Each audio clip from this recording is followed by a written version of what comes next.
नमस्कार मित्रों, स्वागत है आपका स्टडी आईक्यू में।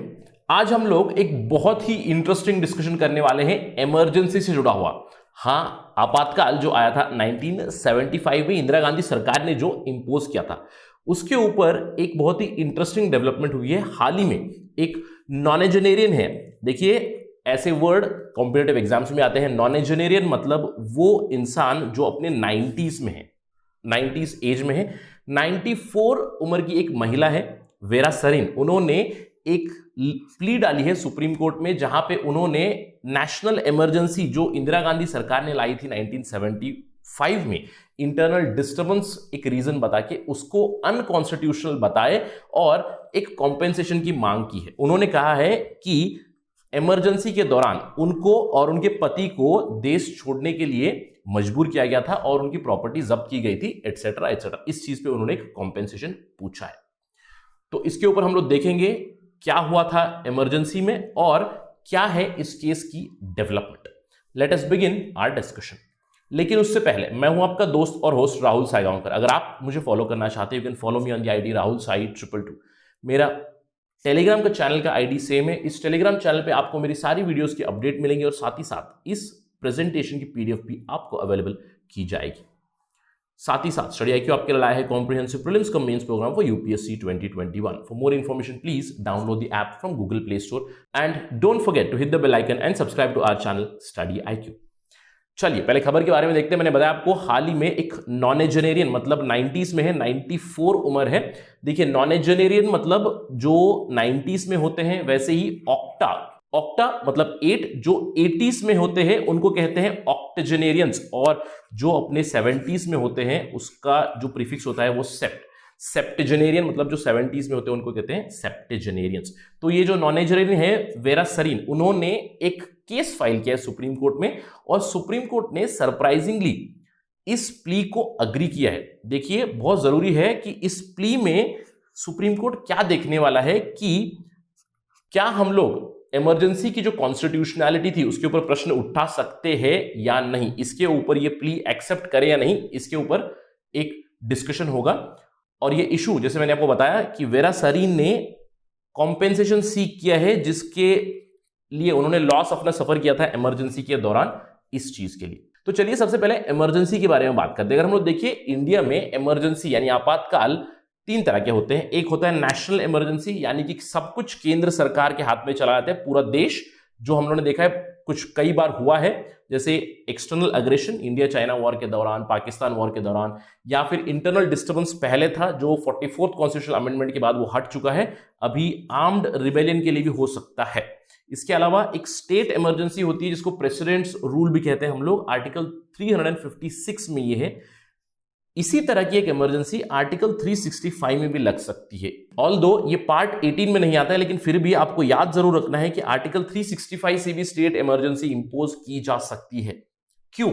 अगर राज्य सरकार केंद्र सरकार की डायरेक्शंस को फॉलो नहीं करेगा तो उस समय पे एक स्टेट इमरजेंसी लाई जा सकती है। इसके अलावा फाइनेंशियल इमरजेंसी भी आ सकती है देश में। आर्टिकल 360 में प्रोविजंस है, लेकिन अभी तक कभी फाइनेंशियल इमरजेंसी आई नहीं है। ऑल्दो फाइनेंशियल प्रेशर जरूर आया था इंडिया में 1991 में, बट फाइनेंशियल इमरजेंसी अभी तक नहीं इंपोज की गई है। अगर हम लोग बात करें इतिहास की, किस तरह इमरजेंसी इंपोज की गई थी, 3 बार इंपोज की गई है भारत में इमरजेंसी। पहली बार इंडिया चाइना का जब वॉर हुआ था 1962 में, तब एक एक्सटर्नल अग्रेशन की वजह से इमरजेंसी इट वाज जस्टिफाइड, और ये इमरजेंसी वॉर खत्म होने के बाद भी चली। हालांकि इंडो चाइना वॉर केवल 1 महीना या उससे थोड़ा सा ज्यादा चला था, उसके बाद भी 1968 तक यही इमरजेंसी कंटिन्यू हुई, क्योंकि इसको रिवोक नहीं किया गया। और इस दौरान हम लोगों ने देखा कि इंडिया और पाकिस्तान का एक और वॉर हो चुका था 1965 में, तो ये इमरजेंसी 1962 से लेकर 68 तक कंटिन्यू हुई, जब वो रिवोक की गई।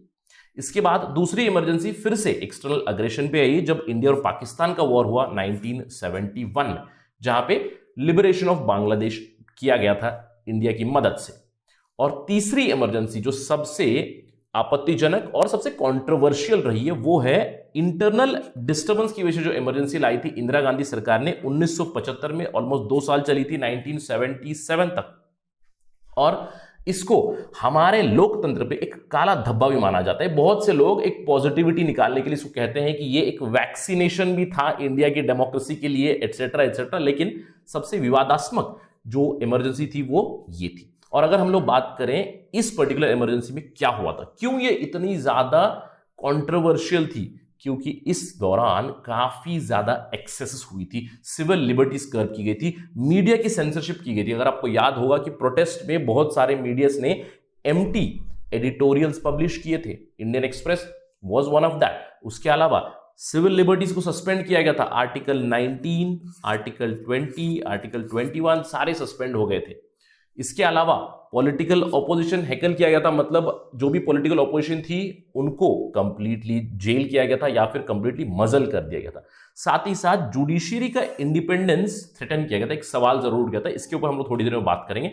और इस दौरान 2 सालों में 1975 से लेकर 1977 तक कॉन्स्टिट्यूशन को इस तरह से अमेंड किया गया कि बहुत ज्यादा सेंट्रलाइजेशन हो जाए। और अगर हम लोग बात करें कॉन्स्टिट्यूशन अमेंडमेंट की, यहां पे आपको पता चलेगा कैसे जुडिशरी को भी थ्रेटन किया गया था। देखिए इस दौरान बहुत सारे अमेंडमेंट्स हुए। Amendment 38 CAA constitutional amendment act 38 से लेकर 42 तक बहुत जरूरी अमेंडमेंट्स हुए थे। 38th अमेंडमेंट में प्रेसिडेंट की पावर को एक्सपैंड किया गया था। प्रेसिडेंट प्रोक्लेम करते हैं इमरजेंसी और इसको जुडिशियल रिव्यू से बरी किया गया था, मतलब courts can not ask question on proclamation of emergency.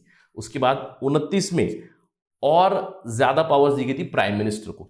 देखिए ये बहुत ही कंट्रोवर्शियल अमेंडमेंट भी था, क्योंकि उसी दौरान इलाहाबाद हाईकोर्ट ने एक वर्डिक्ट दिया था जहां पे इंदिरा गांधी वर्सेस राज नारायण केस में इंदिरा गांधी का जो इलेक्शन हुआ था, जहां से वो जीती थी पार्लियामेंट्री कॉन्स्टिट्यूंसी, उसको खारिज कर दिया गया था इलाहाबाद हाईकोर्ट ने। तो इसीलिए 39 कॉन्स्टिट्यूशनल अमेंडमेंट लाया था, जिसमें उन्होंने बताया कि election to the office of prime minister would be beyond judicial review itself. उसके बाद 40th कॉन्स्टिट्यूशनल अमेंडमेंट में कुछ लैंड रिफॉर्म्स लाए गए थे, जिसको 9th शेड्यूल जो ब्लैक होल भी माना जाता है इंडियन कॉन्स्टिट्यूशन का, उसमें पुट किया गया। अगर कोई लॉ 9th शेड्यूल में चला जाए तो वो जुडिशियल रिव्यू से बच सकता है।